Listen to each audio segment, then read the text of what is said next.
Hello hello hello good morning everyone. আজ সকাল থেকেই ভীষণ এক্সাইটেড আমি। কেন সেটা এক্ষুনিই জানতে পারবে। সেই জন্য সকাল সকাল উঠেই রেডি হয়ে গেছিলাম ডক্টরের কাছে। 3 বছর রাখার পর ফাইনালি আজ আমার দাঁতের ব্রেসেস খোলার দিন। এই দিনটার জন্য যে কবে থেকে ওয়েট করেছিলাম আমি।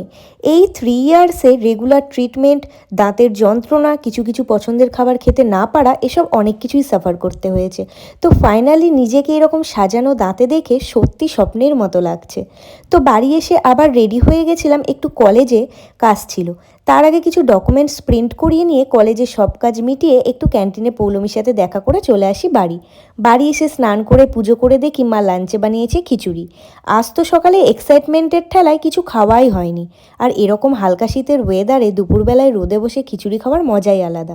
তারপর সন্ধেবেলায় ঘুম থেকে উঠে মা বানিয়ে দিল কফি, আর সাথে ছিল গরম গরম singara. So that is it for today.